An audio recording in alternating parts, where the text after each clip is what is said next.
Well, congratulations, very well played. You played very well. One thing that I have to say though, I don't know how frequently you've played in front of other people or in masterclass situations. Even in this intimate setting, small, it's not a concert hall, but you still need to do this. And you know why? Don't trust the stage manager. You do it yourself if they haven't done it for you. And you know why? You wanna know why? It's not just because it does it the way it looks. It's because the sound is coming at you this way. And if you put this up, you can't hear yourself. Or at least, yes, you can hear it, but not the same way. Try and play now the beginning of the piece. See? See how? Oh, the sound is different. It's like I'm playing a different instrument. Of course, because this is a barrier. It breaks the sound coming at you, and we hear it differently going that way. And I'm sure you would have played softer if you had this low. But now we put it up because we're going to work on it. So, yeah, as I said, it's well played, and I love that you're singing these beautiful melodies clearly. The one thing that I would recommend, so the first piece, obviously, the meaning of these words in foreign languages, where one's in French and one's in German. And what do they mean? Like remnants and stuff? No, it means dream. Oh. Yeah. So it's like a dream. It's not real. It's beautiful. Not a nightmare. So, play again from the beginning.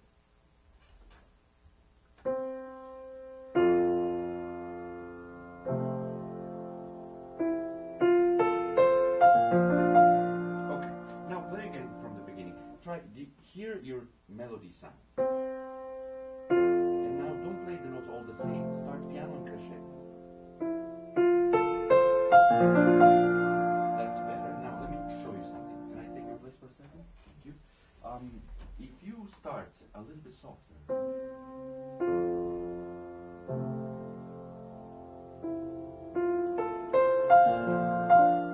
you can go up to this note. So don't hit the keys. Just relax your hand and caress them. And then when you crescendo, you can have more strength. But at the beginning, you just caress them, especially the E natural. So let me ask you a quick question. What happens on the piano when you play a long note and you're holding it? It disappears, Yeah. it's softer. It fades, right? It decays. So what happens when you want to have one line, but you have this one long note and you're holding it, and then you have to start playing the other notes, but it's still part of the same line? What happens then? Then you have to hold, you play it or keep it the same volume. Bravo. You have to keep what same volume though? The volume that it's arrived at. So if you play the F, then it diminuendos naturally, then the next note that comes a little bit later, you don't play it like you play the F. You play that the sound that the F is still ringing. No. Because that's going to sound like an accent, even though you are not playing it louder, but it's going to sound like a spike, and that breaks the line, right? So one more time, think about that.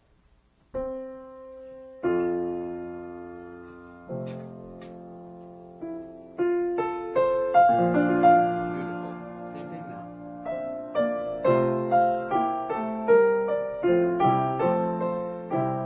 Okay. Now, I don't want to put you on the spot or anything, but do you sing? Do you like to sing? Sort of. Sort of. Can you sing this from here, just with your voice?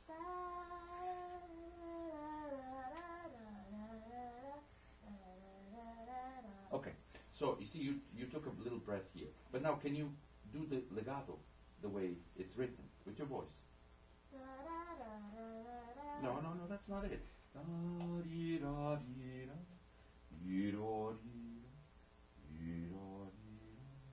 See, it's broken. Do you see? It's very different than the long line that we had before. So you have to play it that way. Let me show you.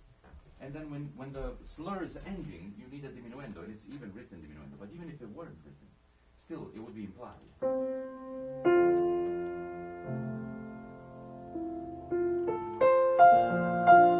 Now, 4 notes, diminuendo.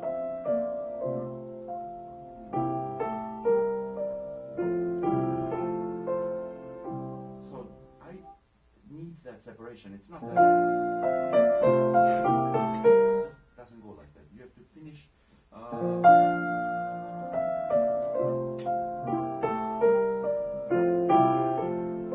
then this comes in as a new entrance. Again,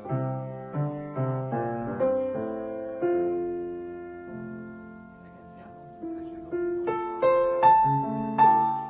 etc., etc. So try again.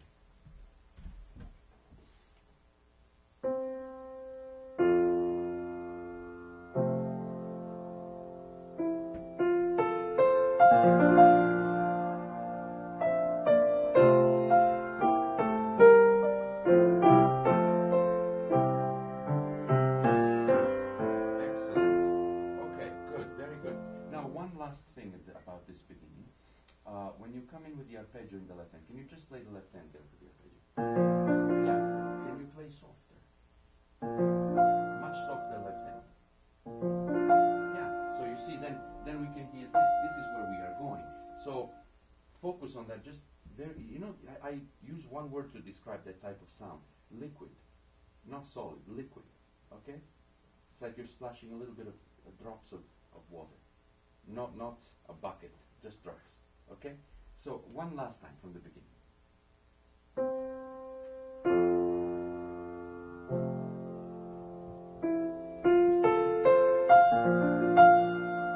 Much better now, diminuendo.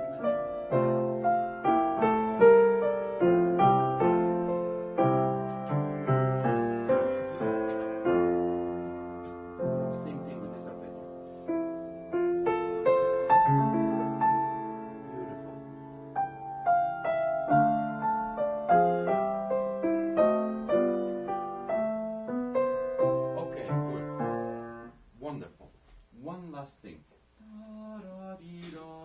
So there, can I show you something?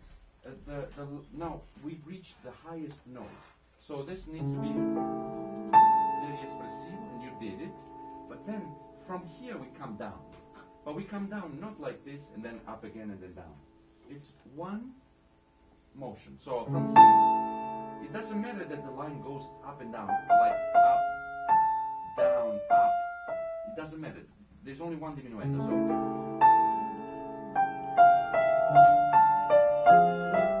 now this is the note that I want you to pay attention to, the E natural. And then when you go here, this has to be softer. That's when you spike up again. You do. That's what I don't like. And I don't think Schumann did either, because he wrote diminuendo from here. So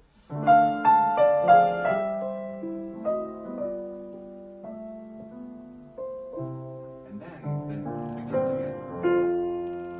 Okay? Can you try from here? A little bit too loud.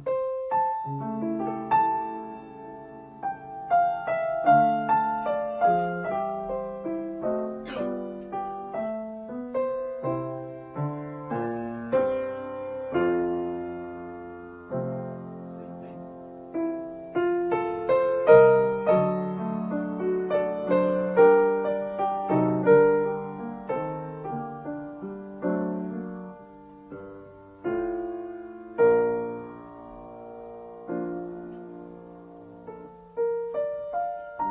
And now I want to ask you something. It's not some performers or teachers. When there is a melody, you cannot use the left pedal.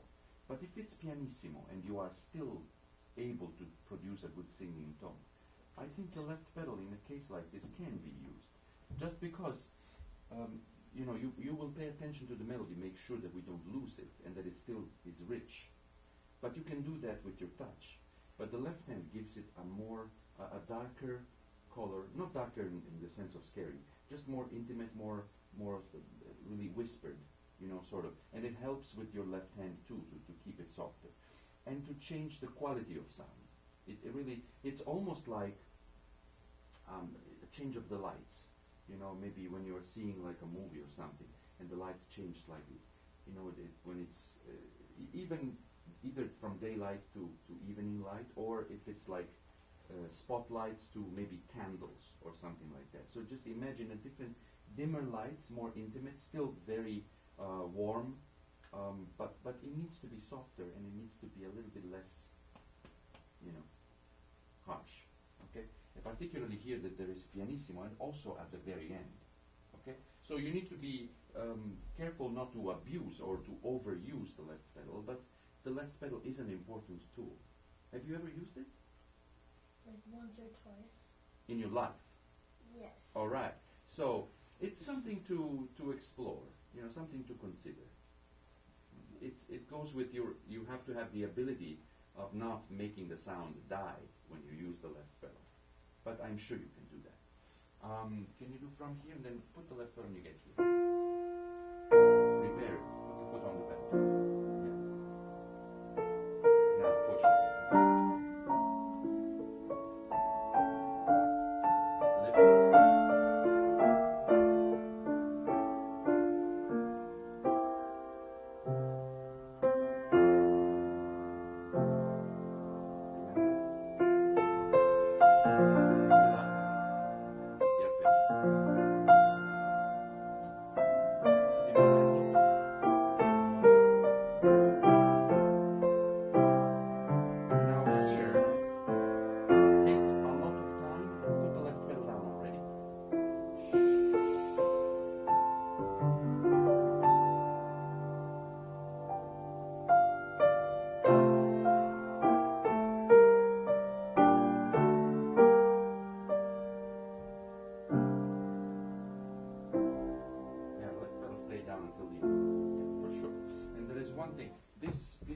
So beautiful. You have to really take time and make me appreciate it. And also the quality of the dreaming here.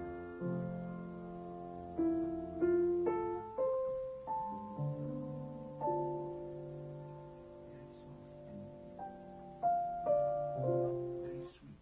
Okay? Just try not to push the keys too fast. Okay? Just ease into them and use a little bit of, you know, arm, but not pushing, just easing into the keys, so that you can avoid what we call the attack, you know, the hammer. You know, we have to get around that. Okay? From here. Push the pedal.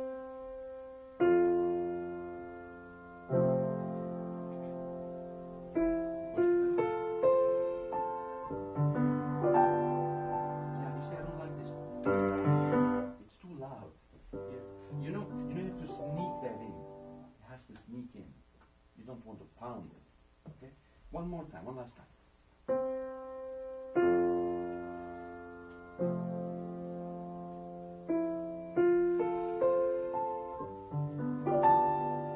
It's better. It was still a little harsher at the top, but it's much better already. And now, take your time. No, too loud. No, it's, you're using your muscles. You're doing. Why can't you do? And left pedal. Yeah. No, gentle. Yeah.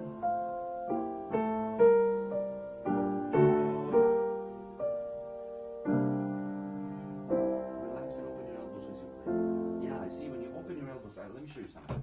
When you open your elbows as you play, it doesn't mean that you do this like a chicken, you know. It just you play though, and you have to go down, otherwise the keys don't go down. But as you play, you have this force that goes down, and this counteracts it. So you take the keys down, but you don't do this, because this is just too loud. So on any piano, look up. Can you put your hand here? That other. Yeah. So you feel the motion.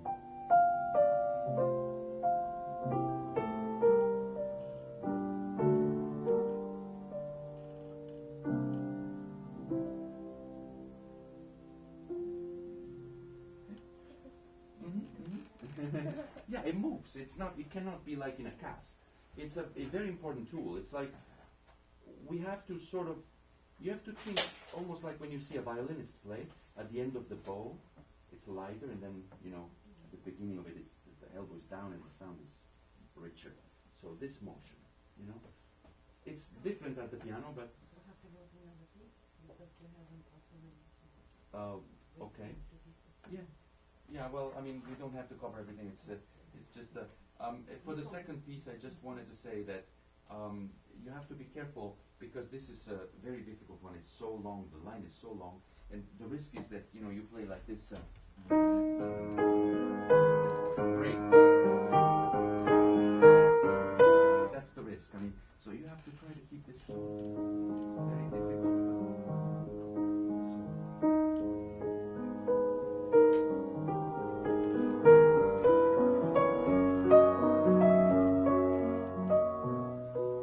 So it's one line with one crescendo as written here and one diminuendo.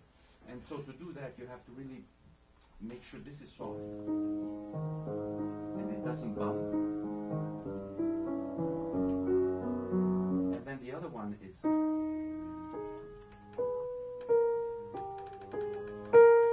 really feel the motion going there. That's what you need to pay attention to. And be careful, this is not A sharp, it's B natural. You play it both times A sharp.